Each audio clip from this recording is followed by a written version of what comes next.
दोस्तों, स्वागत है आपका हमारे चैनल आर.के. वर्मा में मुल्ला नसरुद्दीन की मजेदार कहानी। एक दिन का चैन और रात की नींद हराम। इसी प्रकार थोड़े से दिन वक्त के गर्भ में फिसल गए।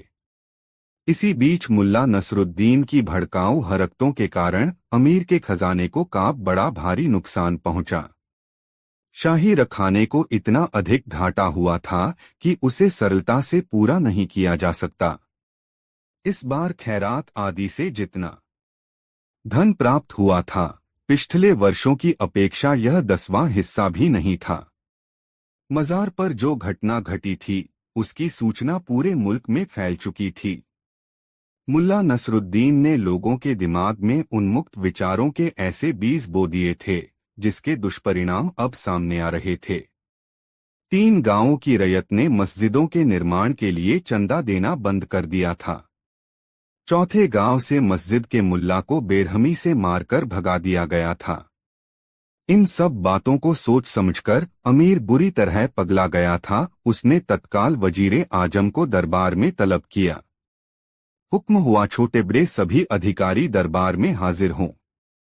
सभी दरबारी और छोटे बड़े अधिकारी दरबार में आकर उपस्थित हो गए। अमीर का आगमन अभी दरबार में नहीं हुआ था। सभी दरबारी गुमसुम से बैठे थे। किसी की समझ में नहीं आ रहा था कि अमीर ने ऐसे आनन फानन दरबार क्यों लगाया। तभी विचारों की उधेड़बुन में खोए, माथे पर सिलवटे लिए भारी कदमों से जैसे ही अमीर दरबार में पधारे, सभी उनके सम्मान में उठकर खड़े हुए, फिर उनके सिर घुटनों तक झुक गए। अमीर सीधे अपने तख्त पर जाकर बैठ गया और दरबारियों को भी अपना अपना स्थान ग्रहण करने की आज्ञा दी। सभी दरबारी अपने अपने स्थान पर बैठकर अमीर की ओर देखने लगे। सभी इस अंदेशे से सहमे हुए थे कि न जाने अमीर का कहर किस पर टूट पड़े। चंवर डुलाने वाला व हुक्का बरदार अपनी अपनी सेवाएं देने के लिए तैनात हो चुके थे। चापलूस शायर व आमिल यथास्थान खड़े थे, लेकिन अमीर की गंभीर मुखमुद्रा और परेशानी पर पड़े बल देखकर सब खामोश थे। किसी के मुंह से कोई बोल नहीं फूट रहा था। एकाएक अमीर की धीमी मगर धीर गंभीर आवाज वहां गूंजी, हम पूछते हैं कि बुखारा पर किसकी हुकूमत है, हमारी या उस काफिर मुल्ला नसरुद्दीन की। बोलते बोलते अचानक अमीर की आवाज भरी गई, बोलो, जवाब दो, हम आप लोगों का जवाब जानना चाहते हैं। यह सुनते ही सारे दरबारी थर थर कांपने लगे। मंत्री एक एक दूसरे को कोहनी मार रहे थे। वह हमारे खिलाफ जनता को भड़का रहा है। धीरे धीरे अमीर की आवाज तेज होती जा रही थी, हमारे शाही खजाने को जबरदस्त घाटा पहुंच रहा है। उसने मुल्क की शांति भंग कर रखी है। हमारे दिन का चैन और रात की नींद उस कमबख्त ने छीन ली है।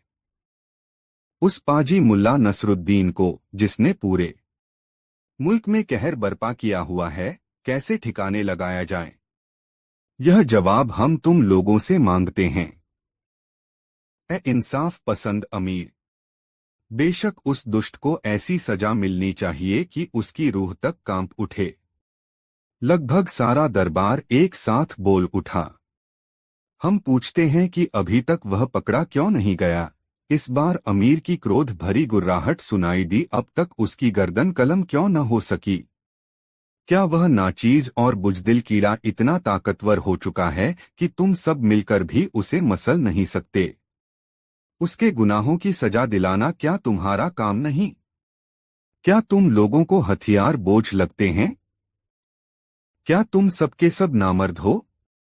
मुझसे नजरें मिलाओ बख्तियार, जमीन मत कुरेदो। अमीर ने सीधे ही वजीरे आजम बख्तियार को निशाना बनाया।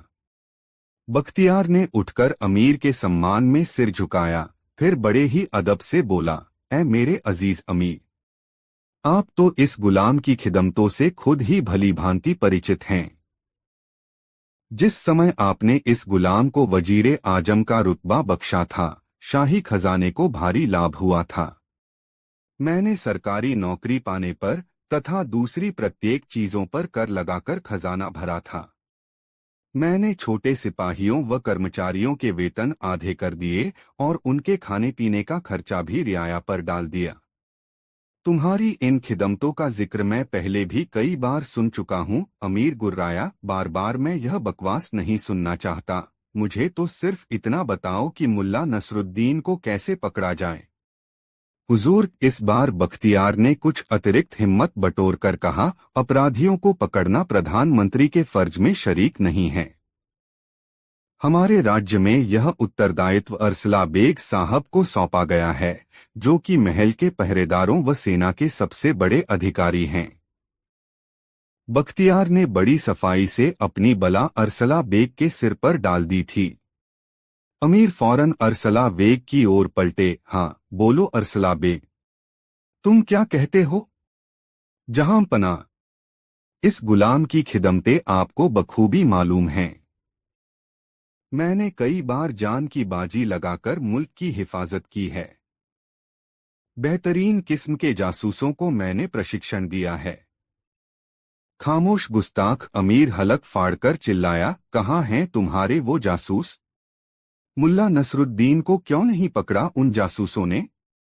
जितना तुम लोग अपनी खूबियां बताना जानते हो, उतना ही अपनी कमियों पर भी ध्यान देना सीखो।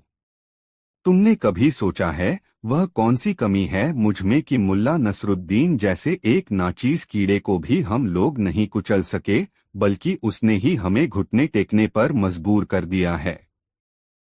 मेरे आका, मैं खुद इस बात पर बहुत शर्मिंदा हूं कि वह बार बार हमें चकमा देकर निकल जाता है।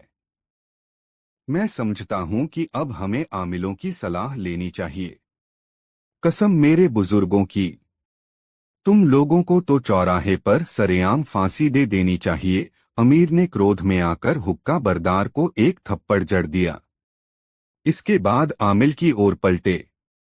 उसकी दाढ़ी इतनी लंबी थी कि वह 2 बार अपनी कमर में लपेट ले। कहिए आमिल साहब, इस मुश्किल को कैसे आसान किया जाए? वह उठा और दुआ की, फिर अपनी दाढ़ी का किनारा अपनी उंगलियों में लपेटकर बोला, हुजूर, कुछ ऐसा किया जाए कि उसके जिस्म में लहू का एक भी कतरा बाकी की न रहे। दूसरे आमिल ने कहा कि उसे फांसी पर लटका दिया जाए। आमिलों के ऐसे बेतुके उत्तर सुनकर अमीर का खून खौलने लगा और वह गरजकर बोला, जाहिलों, बदमाशों, अब क्या हमें इतनी भी अक्ल नहीं कि किसी व्यक्ति का सिर काट लेने या फांसी देने से वह जिंदा नहीं बच सकता?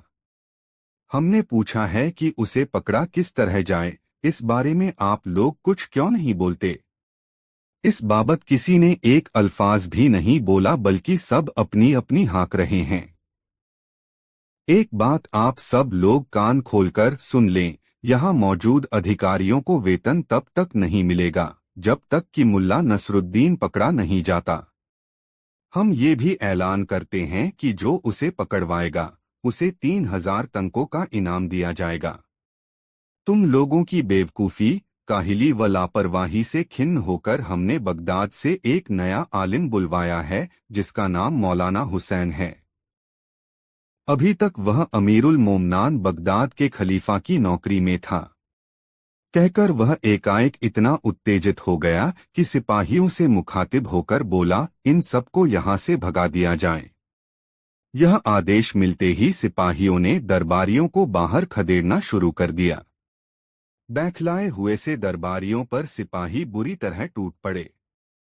उनके रुतबे या इज्जत का ध्यान किए बिना ही उन्होंने सबको खदेड़कर दरबार से बाहर कर दिया।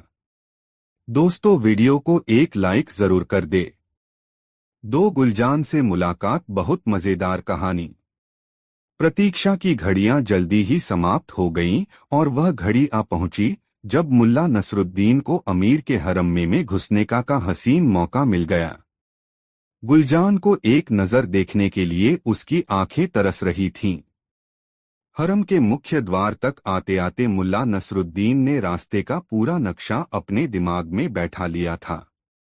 पूरे रास्ते में सख्त परा था। हिजरा उन्हें लेकर एक कमरे में आया। कमरे के बीचों बीच एक पर्दा लटक रहा था। उस बेशकीमती पर्दे के पीछे गुलजान एक नर्म बिस्तर पर बैठी थी। जीने पर्दे के पार उदास और गुमसुम बैठी गुलजान को मुल्ला नसरुद्दीन साफ साफ देख रहा था। अपनी प्यारी गुलजान को देखकर मुल्ला नसरुद्दीन के सीने में हुक्सी उठी और उसका दिल चाहा कि पर्दा हटाकर अंदर घुसे और अपनी गुलजान को सीने से लगा ले, मगर चाहकर भी वह ऐसा न कर सका। किसी प्रकार उसने अपने पर काबू पाया और धीरे से गुलजान को पुकारा। गुलजान। उसकी आवाज सुनते ही गुलजान के मुख से हैरत और दहशत भरी चीख निकल पड़ी। मुल्ला नसरुद्दीन को आशंका हुई कि घबराहट में कहीं गुलजान उसे असली नाम से न पुकार बैठे। आठ बड़ी जल्दी से वह बोला, मेरा नाम मौलाना हुसैन है। मैं नया हकीम नजूमी और आलिम हूँ और अमीर की खिदमत के लिए बगदाद से आया हूँ। तुम समझ रही हो न गुलजान? मैं बोलते बोलते वह रुका और अमीर की तरफ पलटा। शायद यह मेरी आवाज सुनकर डर गई है। हो सकता है कि अमीर आजम की गैर मौजूदगी में इस हिजड़े ने इसके साथ कोई बदसलूकी की हो। अमीर ने क्रोधित नजरों से हिजड़े को घूरा। हिजड़ा कांपता हुआ जमीन तक झुक गया। दहशत के मारे एक शब्द भी उसके हलक से न फूटा। ए गुलजान। मुल्ला नसरुद्दीन पुनः गुलजान से मुखातिब हुआ। तुम्हारे सिर पर मौत का साया मंडरा रहा है, लेकिन विश्वास रखो कि मैं तुम्हें बचा लूंगा। तुम्हें मुझ पर पूरा भरोसा करना चाहिए। मैं हर परेशानी, मुसीबत और रोग पर काबू पा सकता हूँ। मुल्ला नसरुद्दीन की आवाज वह लाखों में पहचान सकती थी। यह जानकर कि मुल्ला नसरुद्दीन उस तक आ पहुंचा है, उसकी खुशी का ठिकाना न रहा, मगर सावधान भी थी। वह जानती थी कि उसकी कोई भी गलत हरकत मुल्ला नसरुद्दीन का सिर कलम करवा सकती है। आंख बड़ी बारीक और धीमी आवाज में वह बोली, मैं आपकी बातें सुन रही हूँ। मैं आपको जानती हूँ तथा आपका विश्वास करती हूँ। ए गुलजान, तुम जरा मुझे अपना हाथ दिखाओ ताकि मैं तुम्हारे नाखूनों के रंग से तुम्हारी बीमारी का कारण जान सकूं। धीरे से रेशम का पर्दा हिला और रुई जैसा नाजुक हाथ बाहर आया। मुल्ला नसरुद्दीन ने धीरे से गुलजान का हाथ थाम लिया। सिर्फ उसका हाथ दबाकर ही सांकेतिक भाषा में वह अपने दिल की बात कह सकता है। वह जानता था कि जब उसने उसका हाथ दबाया तो धीरे से गुलजान ने भी उसका हाथ दबा दिया। मुल्ला नसरुद्दीन के दिल में हुक्सी उठी। वह कोई और भी हरकत कर सकता था यदि अमीर उसके कंधे पर न झुका होता। वह बड़े गौर से एक एक हरकत देख रहा था। मुल्ला नसरुद्दीन को अपने कंधे पर उसके सांस लेने की सरसराहट स्पष्ट सुनाई दे रही थी। मुल्ला नसरुद्दीन ने उसकी छोटी उंगली पकड़ ली और गौर से उसका नाखून देखने लगा। उसने चिंतित दृष्टि से अमीर की ओर देखा और गुलजान से पूछा, कहाँ दर्द है गुलजान? दिल में। वह एक लंबी सांस लेकर बोली, मेरा दिल गम और चाहत से लबरेज है। तुम्हारे गम का कारण क्या है? मैं जिससे मोहब्बत करती हूँ उससे जुदा हूँ। मुल्ला नसरुद्दीन ने अमीर के कान में कहा, यह अमीर आजम की जुदाई में बीमार है। यह सुनते ही अमीर का चेहरा खिल उठा। गुलजान पुनः बोली, जिसे मैं दिलोजान से चाहती हूँ वह मुझसे जुदा है। मुझे लगता है कि मेरा प्यार मेरे बिल्कुल करीब है, लेकिन न तो मैं उसे गले ही लगा सकती हूँ और न ही प्यार कर सकती हूँ। हाय, न जाने वह मुबारक घड़ी कब आएगी जब वह प्यार से मुझे अपने गले लगाएगा। मुल्ला नसरुद्दीन ने गहरा आश्चर्य जाहिर किया। या अल्लाह, इतने थोड़े समय में ही शहंशाह ने इनके दिल पर कैसा जादू कर दिया है। वल्लाह, मरहबा। यह सुनकर अमीर की खुशी का कोई ठिकाना न रहा। वह एक जगह खड़े नहीं हो पा रहे थे, बल्कि आस्तीन में मुंह छिपाए पागलों की भांति खींखी करके हंस रहे थे। अमीर की हरकतें देखकर पर्दे के पीछे बैठी गुलजान बड़ी मुश्किल से अपनी हंसी रोक पाई। मुल्ला नसरुद्दीन ने पुनः उसे सांकेतिक भाषा में समझाना शुरू किया, गुलजान, तुम किसी प्रकार की चिंता मत करो। मैं तुम्हें प्रत्येक खतरे से बचा लूंगा। फिलहाल तो अमीरे आजम तुम्हारे करीब नहीं आ सकेंगे, क्योंकि मैंने उन्हें आगाह कर दिया है कि सितारों का आदेश है कि वे किसी औरत का नकाब न उल्टे। लेकिन इसके बावजूद तुम्हारी खुशी का दिन निकट ही है। सितारे धीरे धीरे अपना अंदाज बदल रहे हैं। तुम समझ रही हो न गुलजान? सितारे शीघ्र ही मुबारक होंगे और तुम अपने प्यारे, अपने सपनों के शहजादे की बाहों में होगी। मैं जिस रोज तुम्हें दवा भेजूंगा, उससे अगले रोज तुम्हारी खुशी का दिन होगा। हाँ, दवा पीने के अगले रोज तुम तैयार रहना अपने दामन में खुशियां भरने के लिए। गुलजान से यह खुशी बर्दाश्त नहीं हो पा रही थी। वह कभी रोती, कभी हंसती। वह बोली, शुक्रिया ए मौलाना हुसैन। आपका लाख लाख शुक्रिया ए हकीम मौलाना हुसैन। मैं समझ गई कि मेरा प्यार मेरे बिल्कुल नजदीक है। मुझे लगता है कि उसके और मेरे दिल की धड़कनें एक हो गई हैं। मैं उसके बिना नहीं रह सकूंगी। और फिर उसे समझा बुझाकर मुल्ला नसरुद्दीन और अमीर हरम से वापस लौट आए। दरबार में आकर अमीर ने सोने के सिक्कों से भरी थैलियां मुल्ला को भेंट की। फिर मुल्ला नसरुद्दीन अपने आवास की ओर बढ़ गया। दोस्तों, वीडियो को एक लाइक जरूर कर दे। 3 मुल्ला का भेद खुला मजेदार कहानी। सुबह का वक्त गुजरता जा रहा था। ज्यों-ज्यों सूरज चढ़ रहा था, त्यों-त्यों गर्मी बढ़ती जा रही थी। दोपहर तक इतनी गर्मी बढ़ चुकी थी कि लोगों को शरीर के कपड़े उतार देने का मन करने लगा था। मुल्ला नसरुद्दीन अपने कक्ष से निकलकर कैदी के कक्ष में पहुंचा। ए परम विद्वान और गुणी मौलाना हुसैन, आज आपकी कैद की मियाद खत्म हो जाएगी। आज की रात मैं खुद भी इस महल को छोड़ दूंगा, मगर मैं एक शर्त पर आपके भागने के लिए आपका द्वार खुला छोड़ सकता हूं कि आप यहां से 2 दिन और न निकलें। यदि आपने मेरी यह बात न मानी तो यह भी हो सकता है कि उस समय मैं महल में ही रहूं, तो आप अमीर को मेरा असली नाम और इस सारी घटना के विषय में अवश्य बता दें। अब आखिर तुम हो कौन? बूढ़े आलिम ने कांपते स्वर में पूछा। जीवाए मुल्ला नसरुद्दीन। का क्या? मुल्ला नसरुद्दीन बूढ़ा आलिम इस प्रकार हड़बड़ाकर पीछे हटा मानो उसका पांव जलते तवे पर पड़ गया हो। वह फटीफटी आश्चर्य और दहशत भरी नजरों से मुल्ला नसरुद्दीन का चेहरा देखता रह गया। आतंक की हालत यह थी कि भय के मारे उसकी घिघी बंध गई। मुंह से आवाज तक नहीं निकली। मुल्ला नसरुद्दीन ने अब अधिक देर वहां रुकना मुनासिब न समझा। वह आहिस्ता से कक्ष से बाहर आ गया। वह कमरा एक मीनार में बना हुआ था। इसके नीचे सिपाहियों का पहरा था। मुल्ला नसरुद्दीन के जाते ही बूढ़े आलिम ने अपने द्वार की सांकल बंद कर ली और होंठों ही होंठों में बड़बड़ाया, नहीं नहीं, मेरा मुल्ला नसरुद्दीन से कोई वास्ता ही नहीं है। चाहे मुझे यहाँ 1 महीना कैद रहना पड़े, मगर मैं चुप रहूंगा, बिल्कुल चुप। यह मुल्ला नसरुद्दीन इंसान नहीं, शैतान है। दोस्तों, वीडियो को एक लाइक जरूर कर दे। 4 मुल्ला का पहला दाव मजेदार कहानी। रात हो गई थी। मुल्ला नसरुद्दीन को इसी क्षण का इंतजार था। वह अपने कक्ष से मिट्टी की एक सुराही लेकर बाहर निकला और सीढ़ियां उतरकर दबे पांव हरम के पहरेदारों तक जा पहुंचा। वह देखो, एक सितारा और टूटा। एक मोटा पहरेदार सिपाही बोला, यदि तुम कहते हो कि सितारे टूटकर जमीन पर गिरते हैं, तो वे जमीन पर पड़े दिखाई क्यों नहीं देते? वे शायद समुद्र में गिर जाते हों, दूसरे ने कहा।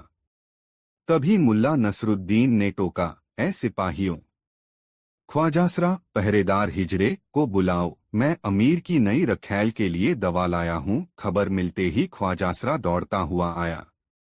उसने बड़ी ही सावधानी से सुराही थाम ली। उसमें सफेद खड़िया का पानी था। मुल्ला नसरुद्दीन ख्वाजासरा को बड़ी बारीकी से इस दवा की सेवन विधि समझाने लगा। तभी मोटा तुंदियल सिपाही बोला, ए परम गुणी मौलाना हुसैन, आप तो सब कुछ जानने वाले हैं, कृपया ये बताएं कि ये सितारे टूटकर कहाँ चले जाते हैं। मुल्ला नसरुद्दीन के सामने चाहे कैसी भी परिस्थिति क्यों न हो, वह मजाक का वक्त और मौका निकाल ही लेता था। उसने बड़ी गंभीरता से उन्हें बताया, ये सितारे, मेरे बच्चों, ये सितारे टूटकर जमीन पर गिरते हैं और छोटे छोटे चांदी के सिक्कों में तब्दील हो जाते हैं। सुबह भिखारी लोग इन्हें बटोर लेते हैं। इस प्रकार मैंने बहुत से लोगों को अमीर बनते देखा है। सिपाही आश्चर्य से एक दूसरे का मुंह देखने लगे। मुल्ला नसरुद्दीन उन्हें बेवकूफ बनाकर आगे बढ़ गया। उसे इस बात का बिल्कुल पता न था कि यह मूर्खतापूर्ण तुक्का भविष्य में उसके लिए बड़ा ही कारगर साबित होने वाला है। वह अपनी मीनार पर चला गया। करीब आधी रात को वह अपनी मीनार से फिर नीचे उतरा और दबे पांव अमीर के शयनकक्ष की ओर बढ़ने लगा। उसका विचार था कि पहरेदार अब तक सो गए होंगे, मगर ऐसा नहीं था। कक्ष के करीब जाने पर उसे कुछ फुसफुसाहटें सुनाई दी। काश, एक पहरेदार कह रहा था, काश यहाँ भी कोई सितारा टूटकर गिर जाता तो हम भी अमीर बन जाते। दोस्तों, वीडियो को एक लाइक जरूर कर दे। भाई, मुझे तो इस बात में कुछ दम नजर नहीं आता। अरे भाई, विश्वास कर, बगदाद के आलिम ने यही कहा था। उनका इल्म बहुत गहरा है, क्या इतनी सी बात के लिए वे गलत कहेंगे? बात तो ठीक है। उनकी बातें सुनकर मुल्ला नसरुद्दीन के दिमाग में तुरंत एक विचार कौंधा। हालांकि पहले उसे उनकी बातें सुनकर बहुत गुस्सा आया था कि बेवकूफ किस अहमकाना बात को लेकर अपनी रात खराब कर रहे हैं, मगर अब उसने आसमान की ओर देखा, तभी एक सितारा टूटा और तेजी से नीचे गिरने लगा। मुल्ला नसरुद्दीन ने तुरंत अपनी जेब से एक सिक्का निकालकर पहरेदारों की ओर उछाल दिया। कुछ सुना तुमने? पहले पहरेदार ने कांपती आवाज में पूछा। हाँ, सुना तो। तभी मुल्ला नसरुद्दीन ने दूसरा सिक्का फेंका। दोनों पहरेदारों ने पलटकर उस ओर देखा, फिर झपटकर उसे कब्जाने के लिए पेट के बल उस पर लेट गया। दूसरा दूसरे सिक्के की ओर लपका। इस मौके का भरपूर फायदा उठाया मुल्ला नसरुद्दीन ने। उसने एक मुट्ठी सिक्के वहां से कुछ आगे की ओर उछाल दिए। वे दोनों उस ओर लपके और मुल्ला नसरुद्दीन लपककर दरवाजे में घुस गया। कुछ ही पलों बाद वह हरम में गुलजान के कक्ष में था। उसे देखते ही गुलजान उससे लिपट गई, मगर यह समय प्यार मोहब्बत का नहीं था। मुल्ला नसरुद्दीन ने कहा, जल्दी करो गुलजान, यह समय प्यार मोहब्बत का नहीं है। ख्वाजासरा बेफिक्री की नींद सोया पड़ा था। मुल्ला नसरुद्दीन गुलजान को लेकर दरवाजे पर पहुंचा। वे दोनों सिक्के बटोरने के बाद अब आसमान की ओर ताक रहे थे। मुल्ला नसरुद्दीन ने एक मुट्ठी सिक्के अपनी दाहिनी ओर उछाल दिए। खनखनाहट की आवाज होते ही सिपाही उधर लपके और इधर बिना एक पल भी गवाए मुल्ला नसरुद्दीन गुलजान को लेकर अपनी मीनार की ओर लपका। कुछ पलों बाद ही वह सही सलामत मीनार पर स्थित अपने कक्ष में था। उसके कमरे की खिड़की से एक रस्सा महल के पिछवाड़े की ओर लटका था। उसने गुलजान को समझाया कि उसे क्या करना है, मगर इतनी ऊंचाई से गुलजान घबराई। घबराओ मत गुलजान, कुछ नहीं होगा। बड़ी मुश्किल से समझा बुझाकर उसने गुलजान को रस्सी के सहारे उतार दिया। हामफती कामपति गुलजान नीचे उतरने लगी और जब उसके पांव जमीन पर टिक गए तो मुल्ला नसरुद्दीन ने खिड़की पर आधा झुककर फुसफुसाया, जाओ गुलजान, वहीं जाना जहां मैंने तुम्हें बताया है। गुलजान तेजी से एक ओर भाग गई। दोस्तों, वीडियो को एक लाइक जरूर कर दे। 5 मुल्ला का असली रूप, नई मजेदार कहानी। खुले मैदान में अमीर ने अपनी अदालत लगाई। सुबह होते ही ऐलान करवा दिया गया कि आज मुल्ला नसरुद्दीन को पनाह देने वालों को कठोर दंड दिया जाएगा। 8,000 नागरिक वहां एकत्रित हो गए थे। जब अमीर और बाकी ओहदेदारों ने अपने अपने आसन संभाल लिए तो कैदियों को पेश किया गया। उन्हें देखकर प्रधानमंत्री बख्तियार बोला, इन लोगों में नयाज कुम्हार, अली चायवाला और यूसुफ लोहार आदि को कानून का दोषी पाया गया है। इन लोगों का दोष यह है कि इन्होंने अमन में खलल डालने वाले, फूट डालने वाले, शरारत पसंद काफिर इंसान मुल्ला नसरुद्दीन को पनाह देकर गुनाह किया है। अब अमीर का हुक्म है कि बहुत दिनों तक मुल्ला नसरुद्दीन को अपने घर में पनाह देने वाले नयाज कुम्हार को सबसे पहले मौत की सजा दी जाए, इसका सिर कलम कर दिया जाए। याद रहे, फिर वह भीड़ से मुखातिब हुआ, भविष्य में मुल्ला नसरुद्दीन को पनाह देने वाले हर व्यक्ति को सजा मिलेगी। उसे जल्लादों को सौंप दिया जाएगा। यदि कोई अपराधी मुल्ला नसरुद्दीन का पता बताएगा तो उसकी सजा माफ कर दी जाएगी और उसकी इच्छा से अन्य अपराधियों को भी माफ कर दिया जाएगा। इसके बाद बख्तियार नयाज कुम्हार की ओर घूमा। नयाज, क्या तुम अपनी जान के बदले मुल्ला नसरुद्दीन का पता बताते हो?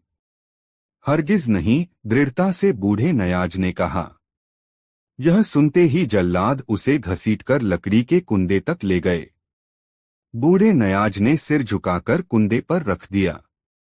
ठहरो, तभी मुल्ला नसरुद्दीन भीड़ को चीरता हुआ तख्त पर जा पहुंचा। वह तख्त पर पहुंचकर काफी तेज आवाज में चीखा, शहंशाहे आजम, जल्लादों को हुक्म दें कि तामील रोक दी जाए। मैं अभी और यहीं मुल्ला नसरुद्दीन को पकड़कर दिखा दूंगा। अमीर ने आश्चर्य से जल्लादों को रुकने का संकेत किया। जल्लादों के कुल्हाड़ी लिए हाथ नीचे आ गए। मुल्ला नसरुद्दीन पुनः बुलंद आवाज में बोला, अमीरे आजम, क्या इन नाचीज पनाह देने वालों को सजा देनी उचित होगी? वह भी उस हालत में कि पनाह देने वालों का सरदार बच जाए। क्या उस शख्स को छोड़ दिया जाए जिसके यहाँ मुल्ला नसरुद्दीन रहता, खाता व इनाम पाता रहा है, जिस शख्स ने उसकी पूरी देखरेख और हिफाजत की? कौन है वह नामाकूल? एकाएक ही अमीर गुस्से से दहाड़े, ऐसे शख्स का सिर तो सबसे पहले कलम किया जाना चाहिए, लेकिन वह है कौन? उसे फौरन हमारे सामने पेश किया जाए। पहले हुजूर वादा करें कि यदि हुजूर उसे सजा न दे पाए तो इन छोटे गुनहगारों को माफ कर देंगे। हाँ, हम वादा करते हैं कि यदि उसे सजा न दे पाए तो इन सबको माफ कर दिया जाएगा। अब मुल्ला नसरुद्दीन तेजी से भीड़ की तरफ घुमा। सुना आप लोगों ने, अमीर का कौल है कि यदि उसे सजा न दे पाए तो इन सबको माफ कर देंगे। अब उसे हाजिर करो। अमीर दहाड़े, हम उस काफिर की सूरत देखना चाहते हैं। हुजूर, मुल्ला नसरुद्दीन अपने असली रूप में आ गया। मैं हूँ मुल्ला नसरुद्दीन और आप हैं मुझे पनाह देने वाले सबसे बड़े गुनहगार। मैंने आपके साथ इतना समय गुजारा, खाया पिया व इनाम भी पाया। क्या आप मुझे पहचान पाए? यह सुनते ही अमीर पर जैसे घड़ों पानी पड़ गया। वह सकते की हालत में बैठे रह गए। सिपाहियों ने लपककर मुल्ला नसरुद्दीन को पकड़ लिया। मुल्ला नसरुद्दीन ने इसका कोई विरोध नहीं किया, बल्कि भीड़ से मुखातिब होकर बोला, अमीर ने वादा किया है कि सजाए मौत के लिए चुने गए लोगों को माफ कर दिया जाएगा। ये आवाम के लिए इशारा था कि अब वे इन बेगुनाह लोगों को छुड़वा लें। आंख पलक झपकते ही अफरातफरी मच गई। भीड़ सुरक्षा घेरे को तोड़कर तख्त की ओर बढ़ती हुई चिल्लाई, कैदियों को रिहा करो, रिहा करो। अमीर और बख्तियार में कुछ कानाफूसी हुई, फिर अमीर के इशारे पर कैदियों को रिहा कर दिया गया। मुल्ला नसरुद्दीन को पकड़कर सिपाही एक ओर ले जाने लगे तो लोगों के गले संध गए और भर्राई हुई आवाज में बोले, अलविदा, अलविदा मुल्ला नसरुद्दीन। दोस्तों, वीडियो को एक लाइक जरूर कर दे और कमेंट में जरूर बताएं कहानी कैसी लगी। 3 प्रतिभाशाली गधा, नई मजेदार कहानी। बाजार में आकर मुल्ला नसरुद्दीन एक ऐसे चायखाने में जा घुसा जो लोगों से खचाखच भरा हुआ था। उसमें रेशमी गद्दे व कालीन बिछे हुए थे। उसने अपने गधे को खूंटे से बाहर नहीं बांधा, बल्कि चायखाने में ही लेकर घुस आया। वहां मौजूद लोग आश्चर्य से उसे देखने लगे। कुछ लोगों ने नाक मुंह भी सिकोड़ा कि कैसा बेहुदा आदमी है जो गधे को ही अंदर ले आया। मुल्ला नसरुद्दीन ने जीन के झोले से वह कुरान शरीफ निकाली जो कुछ दिन पूर्व एक बूढ़े ने उसे दी थी। उसने कुरान शरीफ गधे के आगे रख दी। यह कार्य उसने पूरे आत्मविश्वास और गंभीरता से किया, जैसे वह बड़ा ही स्वाभाविक हो। चायखाने में मौजूद लोग आश्चर्य और उत्सुकता से एक दूसरे का मुंह ताकने लगे। गधा चायखाने में लकड़ी के फर्श पर अपना खुर पटकने लगा। अरे, इतनी जल्दी? मुल्ला नसरुद्दीन कुरान का पन्ना पलटते हुए बोला, तू तो जरूरत से ज्यादा समझदार हो गया है। दिन दूनी रात चौगुनी तरक्की कर रहा है बेटा। यह देखकर चायखाने का तुंदियल मालिक फौरन उठकर उसके पास आया और बोला, सुन ऐ भले मानुष, क्या तुझे यह जगह गधे के लाने के लायक दिखाई देती है? और तूने यह धार्मिक ग्रंथ खोलकर इसके सामने क्यों रखा है? मेरे दोस्त, मैं इस गधे को धर्म ज्ञान सिखा रहा हूँ। मुल्ला नसरुद्दीन ने बड़े ही आत्मविश्वास से कहा, हमारा कुरान शरीफ का सबक पूरा होने वाला है। अब शीघ्र ही इसे शरीयत धर्म कानून भी पढ़ाया जाएगा। चाय वाले की आंखें फटी और मुंह खुला का खुला रह गया। ऐसा अजूबा उसने जीवन में आज से पहले कभी नहीं देखा था। अन्य लोगों में भी कानाफूसी और भनभनाहट होने लगी। इस अजूबे को देखने और समझने के लिए बहुत से लोग उठकर खड़े हो गए।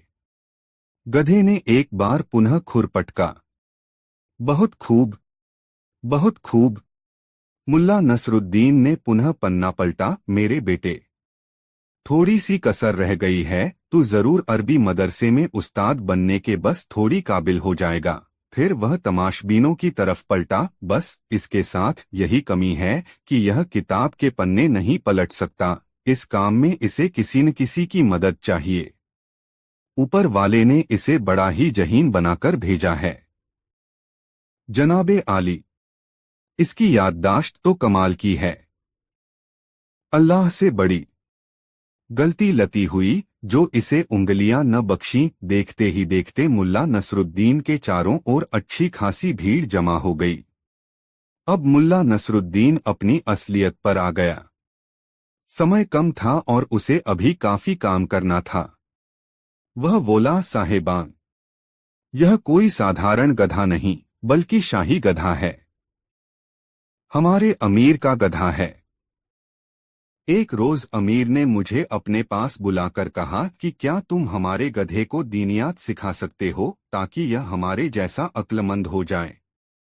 मैंने गधे का दिमागी मुआयना करके कहा कि ऐ सम्मानित अमीर, यह गधा उतना ही तेज दिमाग और प्रतिभाशाली है जितने कि आपके अन्य दरबारिया आ।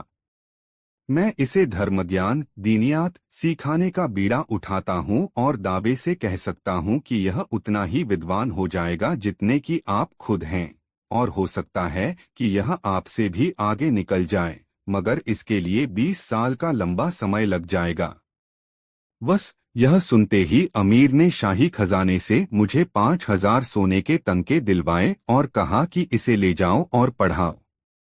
यदि 20 साल में तुम इसे दीनियात नहीं सिखा पाए तो तुम्हें सजाए मौत मिलेगी।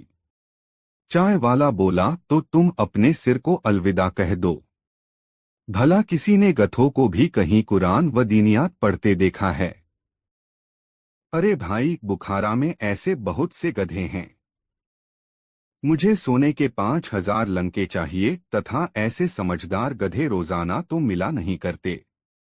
तुम मेरा सिर कलम होने की फिक्र न करो मित्र, क्योंकि 20 वर्ष में हम में से एक नेक तो खुदा को प्यारा हो ही जाएगा, या तो मैं या अमीर या ये गधा। तब तक यह ज्ञात करने में काफी देर हो जाएगी कि धर्मज्ञान का सर्वोत्तम ज्ञाता कौन है। यह जवाब सुनकर पूरा चायखाना ठहाकों से गूंज उठा। चाय वाला तो अपने रेशमी गद्दे पर लोटपोट ही हो गया। हाँ हाँ हाँ, सबसे बड़ा धर्म ज्ञाता। अरे भाई! अचानक उसे न जाने क्या ख्याल आया कि वह एकाएक ही खामोश होकर मुल्ला नसरुद्दीन को घूरने लगा। फिर बोला, तुम कौन हो? कहाँ से आए हो? ए धर्म ज्ञान सिखाने वाले, कहीं तुम मुल्ला नसरुद्दीन तो नहीं हो? दुकान में सन्नाटा छा गया। सभी की सवालिया नजरें मुल्ला नसरुद्दीन के चेहरे पर स्थिर हो गईं। मुल्ला नसरुद्दीन कुछ पलों तक मुस्कराता हुआ सबके चेहरे देखता रहा, फिर बोला, साहब तुम्हारा अनुमान बिल्कुल ठीक है दोस्त। मैं मुल्ला नसरुद्दीन ही हूँ। बुखारा शरीफ के नागरिकों, मेरा सलाम कबूल कीजिए। यह सुनते ही वहां खलबली मच गई। मुल्ला नसरुद्दीन, मुल्ला नसरुद्दीन। और यह बुलंद आवाज एक चायखाने से दूसरे में, दूसरे से तीसरे में, और फिर देखते ही देखते यह चर्चा पूरे पूरे शहर में फैल गई कि मुल्ला नसरुद्दीन बुखारा में आ चुका है। प्रत्येक स्थान, प्रत्येक गली कूचे में सिर्फ और सिर्फ एक ही चर्चा थी, मुल्ला नसरुद्दीन की चर्चा। दूर दूर के लोग चायखाने में आकर एकत्रित हो गए थे। ताजिक, उज्बक, तुर्कमानी, तातर, जर्जियाई वहां एकत्रित होकर जोर जोर से चिल्लाकर अपने प्यारे नसरुद्दीन, खुशमिजाज व हास्य प्रिय नसरुद्दीन का स्वागत कर रहे थे।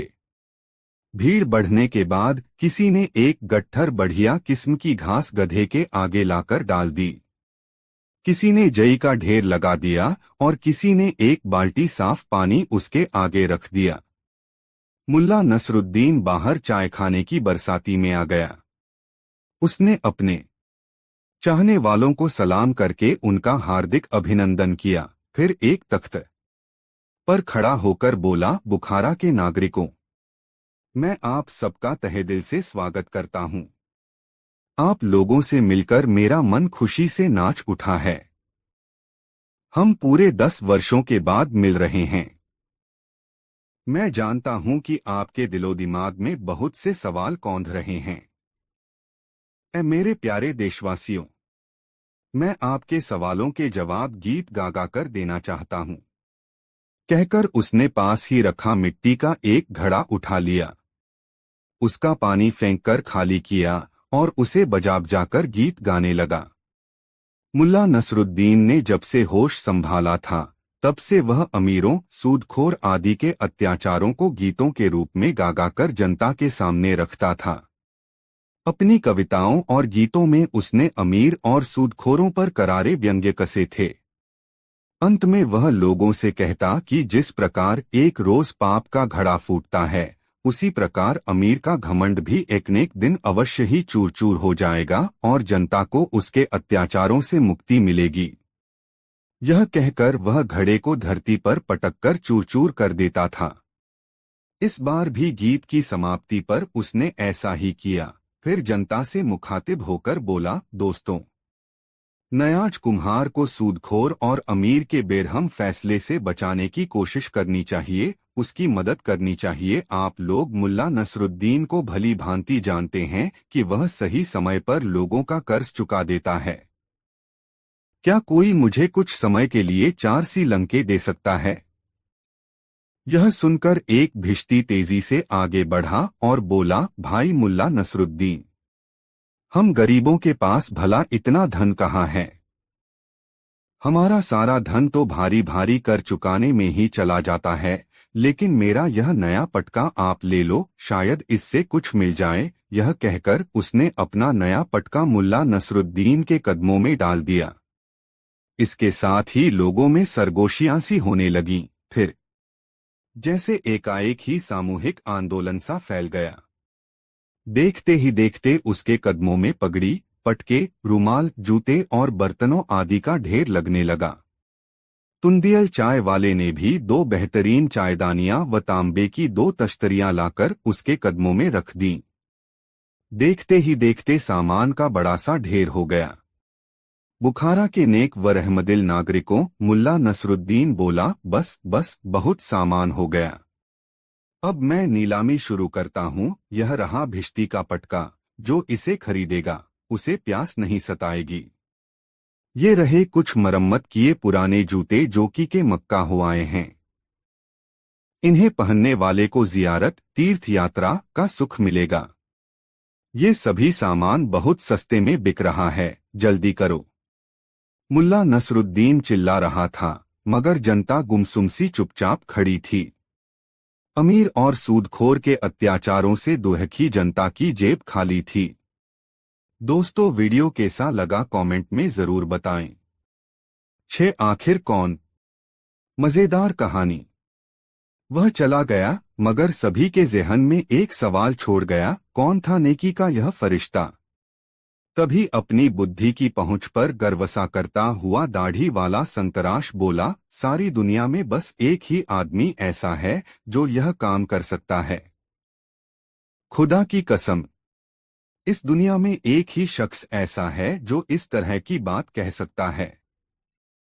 सिर्फ एक इंसान ऐसा है जिसकी रूह की रोशनी और गर्मी से गरीब गुरबा और सताए हुए लोगों को राहत मिल सकती है, और वह नेक इंसान है, हमारा न। खबरदार, खबरदार! उसकी बात पूरी होने से पहले ही दूसरा आदमी हौले से गुर्राया, अपनी जुबान बंद रखो। क्या तुम्हें इल्म नहीं कि दीवारों के भी कान न होते हैं? ये पत्थर बेजुबान जरूर हैं, मगर इनकी भी आंखें होती हैं। मत भूलो कि तुम्हारी जुबान से उसका नाम निकलते ही सैकड़ों कुत्ते उसकी तलाश में पूरा बुखारा सूंघते सूंघते आखिर उसे खोज ही लेंगे। सच कहते हो तुम, बढ़ा बोला। हमें अपना मुंह बंद रखना चाहिए, क्योंकि यह वक्त तो ऐसा है मानो वह तलवार की धार पर चल रहा हो और मामूली सा धक्का भी उसके लिए खतरनाक हो सकता है। खुदा के भेजे उस नेक फरिश्ते की बाबत हमें जुबान बंद रखनी ही चाहिए। बीमार बच्चे वाली औरत बोली, मैं भी खामोश रहूंगी, चाहे मुझे मौत ही क्यों न आ जाए, मगर मैं उसका नाम अपनी जुबान पर न आने दूंगी। मैं ऐसी कोई भूल कभी नहीं करूंगी जिसकी वजह से फांसी का फंदा उसके गले में पड़े। दूसरी औरत ने भी कुछ ऐसा ही कॉल किया। सभी इस तरह के कॉल कर रहे थे, मगर संतराश, वह बेचारा बड़ा परेशान सा दिखाई दे रहा था। उसकी समझ में नहीं आ रहा था कि अगर वह कसाई या भैंसे का उबला गोश्त बेचने वाला नहीं था तो भला कुत्ते सूंघ सूंघ कर उसे कैसे खोज सकते हैं।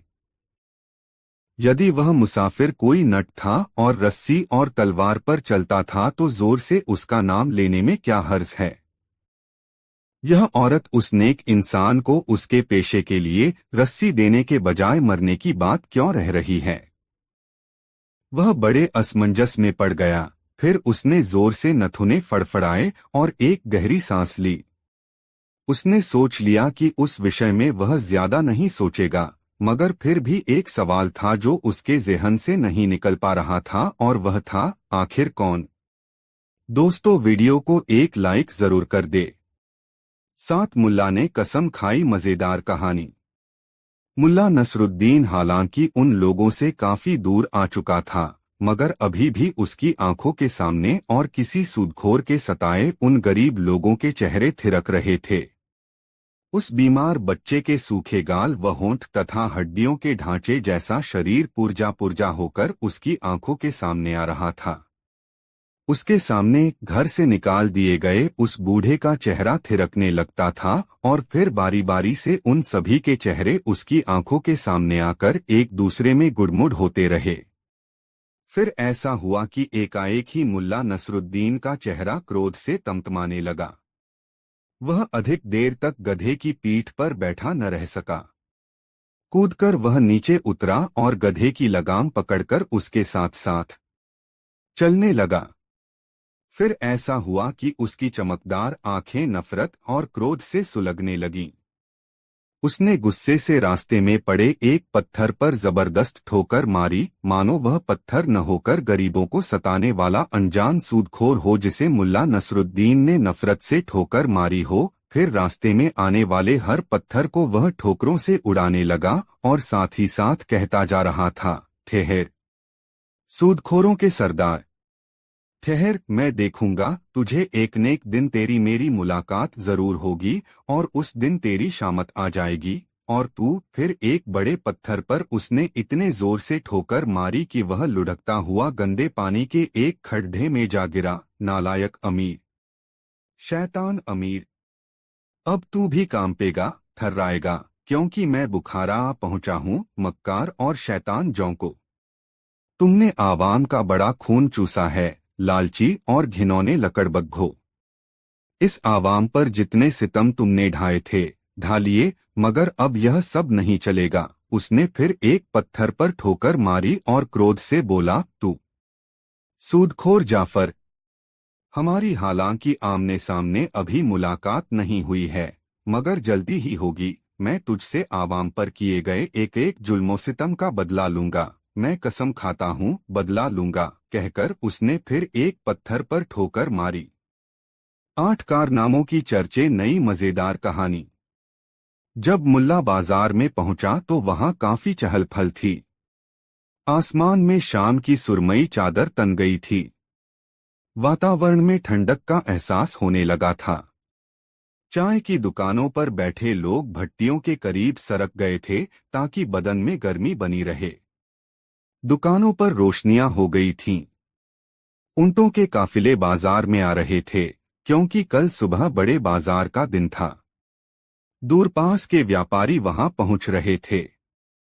इनमें हिंदुस्तान, ईरान, अरब, मिस्र और बहरीन के व्यापारी थे। मुल्ला नसरुद्दीन एक चाय की दुकान पर पहुंचकर बोला, मेरे पास अपने और अपने गधे के लिए सिर्फ आधा ही तनका है। आधे तनके में तो तुम यहाँ सिर्फ रात गुजार सकते हो, चाय वाले ने कहा। तुम्हें सोने के लिए कंबल भी नहीं मिल सकेगा। फिर अपना यह गधा मुझे कहाँ बांधना होगा। मैं भला गधे के बारे में सिरदर्द क्यों मोल लेने लगा। मुल्ला नसरुद्दीन ने इधर उधर देखा। चायखाने की बरसाती में बाहर की ओर एक खूंटा उसे दिखाई दिया। उसने अपना गधा उसी खूंटे से बांध दिया और चाय की दुकान में जाकर एक गद्दे पर लेट गया। वह अपने आप को काफी थका हुआ सा महसूस कर रहा था। थकावट के कारण उसकी आंखें मूंदी जा रही थीं। उसने आहिस्ता से आंखें मूंद लीं और सोने की कोशिश करने लगा। मगर तभी 8-10 लोग चायखाने में आए। उन्होंने अपने अपने गद्दे संभाले और चाय के ऑर्डर देकर तकियों पर अधलेटे से बैठ गए। वे दूर देश के व्यापारी थे। उनमें से एक बोला, हाँ तो अब सुनाओ, मुल्ला नसरुद्दीन के बारे में क्या कह रहे थे तुम? अरे भाई, अपने ख्वाजा नसरुद्दीन के कारनामे तो इतने हैं कि कई रातें गुजर जाएं पर उनके कारनामे खत्म न हों। किस्सा बगदाद का है जी। उन दिनों मैं भी बगदाद में ही था। हुआ क्या कि मुल्ला जी बगदाद के बाजार से गुजर रहे थे। ठीक तभी मुझे एक सराय में शोरगुल सुनाई दिया और फिर उसकी आंखों के सामने बगदाद में घटी उस दिन की घटना थिरकती चली गई। दोस्तों, यह कहानी आपको कैसी लगी कमेंट में जरूर बताएं। ऐसी और नई मजेदार कहानी सुनने के लिए हमारे चैनल आरके वर्मा को सब्सक्राइब जरूर कर ले और यह वीडियो अपने मित्रों को जरूर शेयर कर दे। वीडियो देखने के लिए धन्यवाद।